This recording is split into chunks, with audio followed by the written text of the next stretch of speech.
Paul, the winter cobwebs are pretty much shaken off at this stage. Your opening game is next weekend against Waterford. How's preparations going? Preparations are going great now. I suppose we have one or two injuries, but that's going to be the same case for any team this time of the year. Lads are looking forward to it. We've had a brilliant break.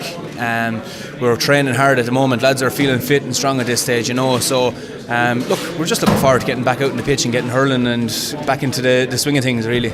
You did enjoy the winter. I know you went over on the All-Stars tour and you had a bit of crack there. You went up to the forwards in the second half and bagged yourself a couple of goals. You're hardly going to declare for the forwards this year, are you? I won't. I think in an old small match like that I might get away with it, but I don't think I'll get away with it on the big days now, to be honest. So I'm happy enough as long as I get the start in the backs, I'll be happy enough now.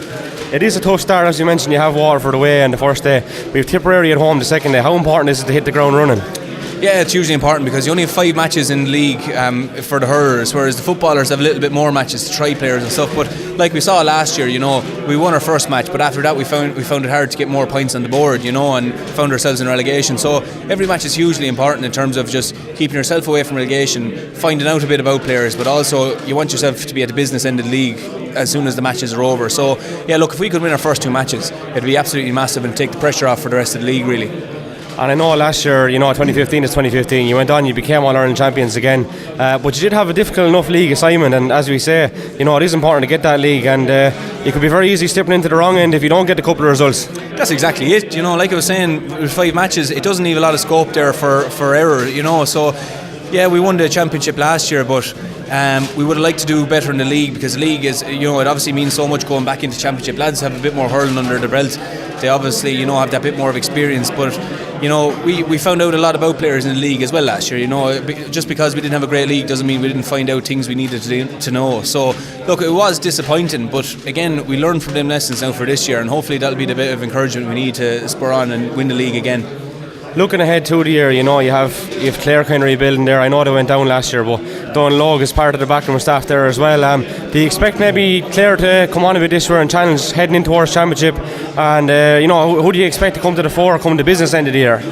Yeah, I suppose it's a hard one to call, really, because I think a lot of teams are starting to come up to the same standard now. But I think Clare will be disappointed in the last few years that they haven't followed on from winning in 2013.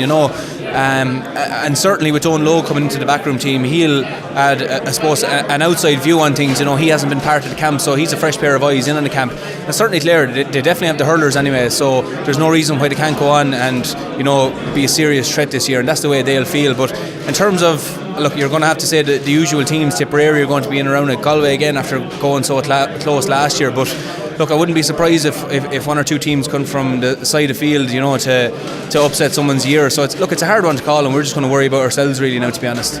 And I suppose, the most recent game, as you mentioned, is the Waterford game. They're a team, they're reigning league champions. It is All-Ireland champions versus league champions, and they provided a stern test for a lot of teams last year.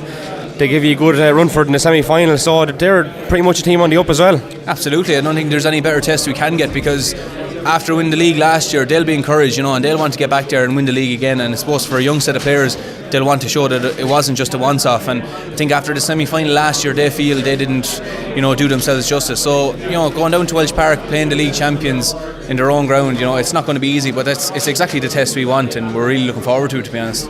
And heading into that game, Paul, is there many new members to the panel? I know Chris Bulger's been going pretty well with IT Carlow there in the Fitzgibbon Cup.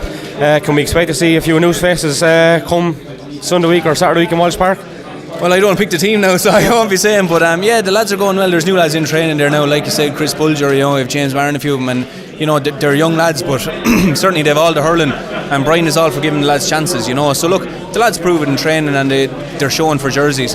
They'll get their chance, but if they do start against Waterford the following week, they'll just have to take their chance when it comes and put their name up for a jersey.